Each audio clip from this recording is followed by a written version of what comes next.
And it basically just woke up the champion in me. And I never turned back, man. Speaking of gangs, we can clear that you are not a blood. Nah, I'm not a blood. I'm not a Crip. None of that, man. I'm not into that, man. You know, I mean, I'm not for the police brutality in the streets, because I know and understand that, you know, the Bloods and Crips was really formulated in the streets of Los Angeles with the Black Panther Party with Huey Newton and them, you know what I'm saying, as a movement to destroy all of the police brutality that was acted on the young black children in the streets of California, in Los Angeles, you understand, in the cities. So they basically formed that and came together with that movement to fight back and protect the children, you know what I'm saying, protect the community. So if it comes back to that, its original state, I wouldn't have a problem being in that. But as far as me just joining it right now and running around hitting at somebody because they got on another color or nothing, I can't get with that. That's just not me. It's not for me. You know what I'm saying? Right. It is what it is. If that's what you do, that's what you do. But that's not for me. So let's get a little bit personal now with Shabazz. Now, are you married?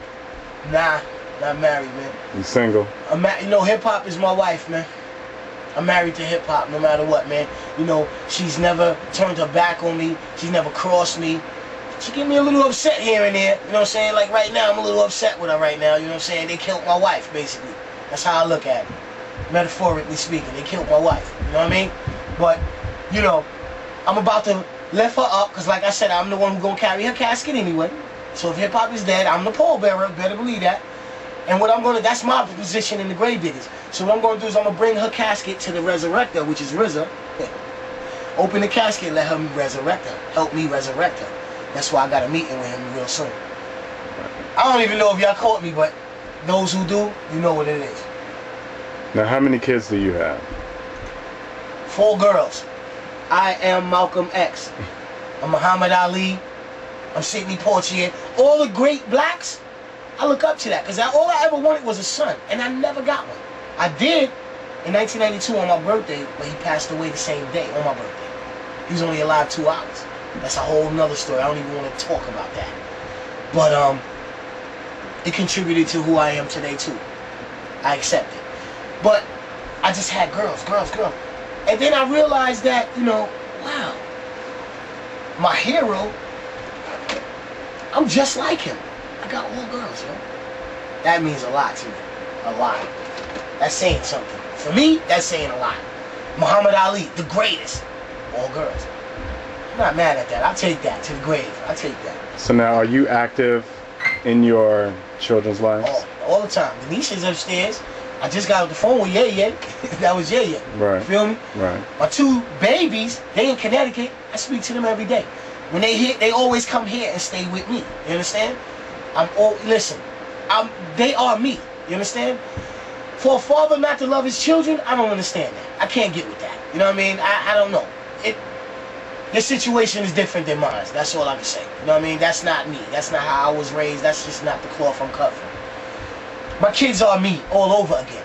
So for me to turn my back on them is turning my back on me, myself. How am I going to be a man and living like that? You know what I mean? So I'm very active in their life. I'm up to date to right now with their lives. I know everything in their life up to this moment right now. It's not like I gotta catch up or I'm right up to point with them right now.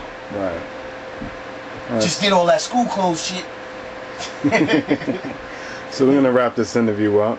Is there any last words that you have for the people in TV land? I mean, the youth, you know what I'm saying? Just don't be scared to be yourself. You know what I'm saying? Don't worry about what people think of you or what they expect from you. Or, you know, listen, all you can do is your best. If that's not good enough for the world, then so be it. You know what I mean? If you know, I say like this, you know, like, if you out there striving to do the right thing and do this music thing, learn the business first, you know what I'm saying? Because 95% of it is business, 5% of it is music. You know, it is what it is. You got to know your game. You got to know this game, or you're going to get raped for the rest of your career. You understand? And that's a bad feeling. You don't want to go through that. You know what I mean? You want to have a successful, lucrative life. You know, be able to help some people, create some employment for your family members, for people that stood rode with you to the end, till the wheels fell off, whatever, till the transmission blew out. You want to help them, you know what I'm saying? So you want to be able to give back in a way of, you know what I'm saying, create employment and opportunities for them. That's what it's all about. Not only getting together just for criminal purposes. That's the only time it seems like we can unite, which I'm a little upset about. You know what I mean? I'm a little ashamed of that, you know what I mean? As far as the generation is concerned right now. Only time we link up is for criminal purposes. That's the only time we got unity. When it comes to us putting together money and building, you know what I'm saying, a corporation or a business where we can create employment for our kids who, or them brothers who coming home and they don't want to hire them. You know what I'm saying? They just did 15 years in jail. Nobody wants to hire them and now they got to go back to a life of crime. We can do a work release program and give them a job. Give them a shot again. You understand? That's what it's all about, making it better for our communities. That's all it's about. But until we realize that and can come together for that, we're going to continue to have this cycle of death, poverty, crime, that revolving door. In and out of jail, in and out of jail, in and out of jail. Before you know it, 20 years done went by. Damn. Like, I got family members who went in as juveniles. They got gray hairs right now. You understand? Think about that. They missed their whole life. You understand? It's not a good feeling, man. It's not good, man. I talk to these dudes. When it's phone time, you should hear the shit they be talking about. You know what I mean? Like, some of them are like on a suicidal thing right now. You know what I mean? Like, because they figured out and came to grips with, oh shit, I blew it. It's too late. You know what I mean? For me to catch on, it's too late now. It's not too late if you're watching this. It's not too late. You can do it right now. So just do what you got to do. Prepare yourself to take over the future. That's all. You got to get prepared. That's it. Prepared means fucking around, practicing, having fun with it. Just have fun. You know what I'm saying? If it's stress, leave it alone. Walk away from it for a couple of days.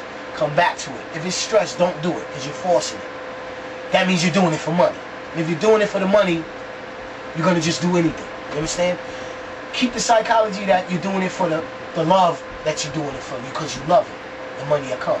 If your skills are up to par, the money will come. You'll be surprised how fast your life can change. On that note, we thank you, Mr. Shabazz. I am Malcolm X.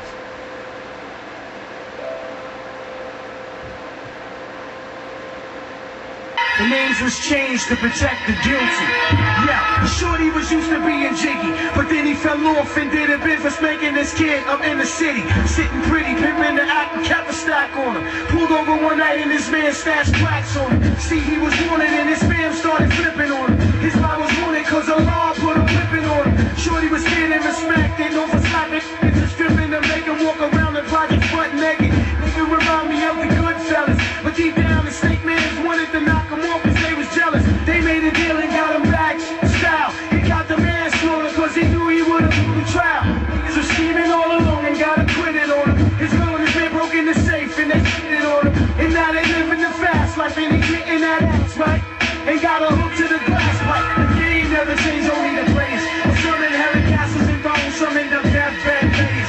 Victims of the system stripped mentally. Hit with 25 to life or the death penalty. The game never changed, only the players. Some inherit castles and thrones, some end up death bed days. Victims of the system is stripped mentally. Hit with 25 to life or the death penalty.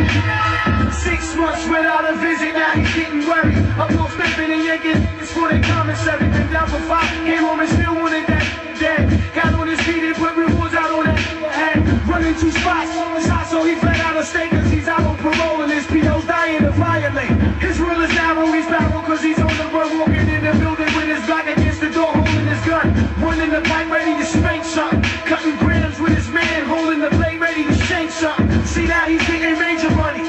Throwing bricks and his clique started acting funny.